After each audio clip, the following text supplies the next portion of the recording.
يا مساء النور والسرور على كل متابعين ايمي والعائلة. يوتيوب، ونفسي برضو ان انتوا تتابعوني وتزوروني كده على صفحتي ايمي والعائلة فيسبوك. معايا ومعاكم بقى فيديو النهاردة حاجة كده خطيرة.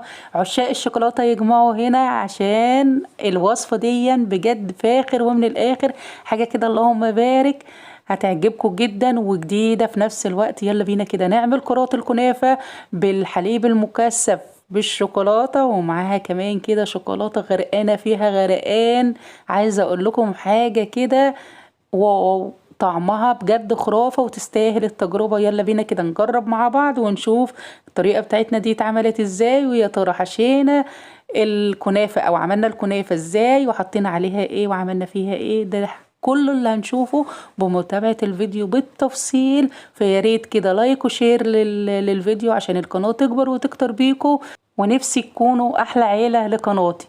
فكده اللي ما اشتركش في القناة يشترك، واعملوا شير كتير للفيديو عشان بجد الفيديو يستاهل. طعمها خطير جدا وتحفة جدا، ولو دقتوها هتعجبكم مش هتصدقوا ان هي دي كنافة. يلا بينا كده ننزل بالمقادير ونشوف الطريقة بتاعتنا مع بعض. فتابعوني نسمي الله ونقول بسم الله الرحمن الرحيم.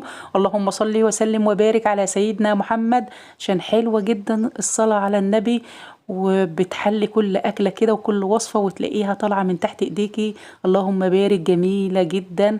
فخليها على طول في وصفاتكم، لازم تسموا الله وتصلوا على الرسول.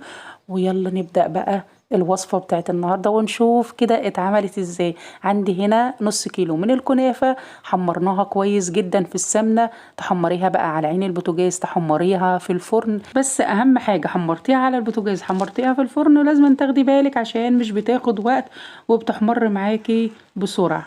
حمرنا بقى الكنافة بتاعتنا بالسمنة البلدي كده زي ما انتوا شايفين. هننزل عليها بمعلقتين كبار من جوزة الهند، وعليها بقى اي مكسرات موجودة عندك. انا هنا اللي كان متاح عندي كان سوداني. هننزل عليها بقى بكمية السوداني اللي احنا عايزينها، يعني حوالي معلقتين كبار برضو سوداني. بعد ما حطينا بقى المكسرات اللي موجودة عندنا، هننزل عليها كمان بربع كوباية من الحليب المكثف بالشوكولاتة، ولو مش موجود السيرب هيكفي.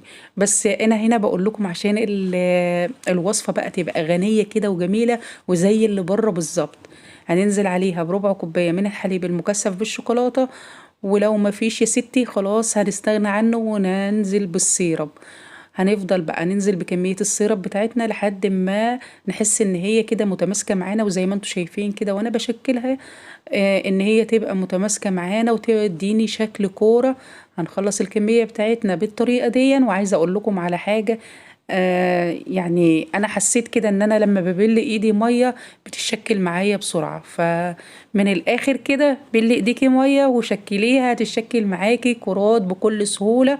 هناخد بقى الكرات بتاعتنا دي بعد ما شكلناها كده وشكلنا الكميه بتاعتنا بوشنا على طول على الفريزر. لازما الخطوة دي مهمة جدا، لازما نحطها في الفريزر عشان ان هي تتماسك معانا ونبتدي ان احنا نعمل الخطوة اللي بعد كده. يعني من الاخر نبل ايدنا مية عشان تتشكل معانا بكل سهولة زي ما انتوا شايفين كده، ونحطها زي ما احنا اتفقنا بقى في الفريزر لا يقل عن ربع ساعة. وبعد الربع ساعة تعالوا بينا نشوف هنعمل ايه بعد ما شكلنا كرات الكنافة بتاعتنا اللي بصوص الحليب المكثف اللي بالشوكولاتة وحاجة كده يم يم اللهم بارك، مع المكسرات بقى وجوزة الهند والسيرب اللي احنا حطيناه. حاجة كده تحفة، هتاكلوها مش هتحسوا ان هي كنافة خالص، وبطريقة جديدة وسهلة وسريعة والجديد شديد. يلا بينا اعملوا الوصفة دي. ده بنص كيلو كنافة هتعملوا احلى وصفة بقى. يعني من الاخر جددي كده في وصفاتك وحلوياتك وخليهم كده يقولوا ده استاذة فعلا في المطبخ بتاعها. يلا بقى نشوف الخطوة اللي بعد كده. بعد ما حطينا الكنافة بتاعتنا شكلناها وحطيناها في الفريزر قعدت حوالي نص ساعة، يلا كده ننزلها في الصوص الجميل بتاعها او ننزلها في الشوكولاتة اللي احنا ابتدينا ان احنا نفككها كده على حمام مية. يلا بصوا، عايزه اقول لكم قلب الصغير لا يحتمل. ننزل كرات الكنافه كده في الشوكولاته الدايبه. وعايزه اقول لكم بقى كلوا احلى طبق كنافه اول مره في حياتكم ان انتوا تاكلوه. حاجه كده اللهم بارك. بجد تحفة، لو عملتيه مش هتبطلي ان انت تعمليه. كده طبق، عايزة اقول لكم طبق الكنافة ده طبق العزومات، والله العظيم طبق العزومات، حاجة كده جديدة وفي نفس الوقت شيك وجميلة جدا.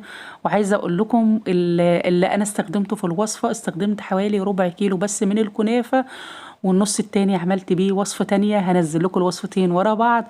اللهم بارك، بجد حاجة كده تحفة التحف. يلا بقى مستنين ايه؟ ما تعملوا كده اشتراك، لو انتم ما عملتوش اشتراك للقناة اعملوا اشتراك ولايك للفيديو وشير كده عشان الكل يستفاد.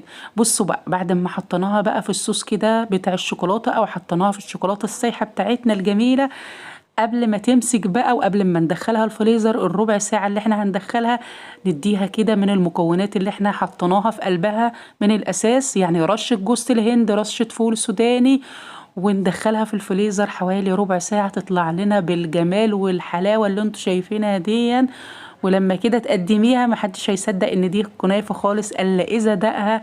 يلا جربي معايا كرات الكنافة بالحليب المكثف والشوكولاتة، حاجة كده اللهم بارك، بجد طبق العزومات يا جماعة.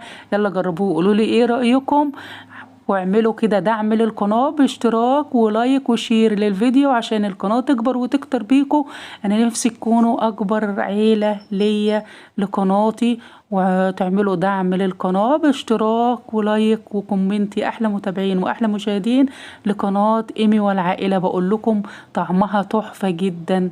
وبكده يكون الفيديو خلاص انتهى، اسيبكم على خير واشوفكم بخير بإذن الله في فيديو قادم. لكم مني احلى تحية واحلى سلام. سلام.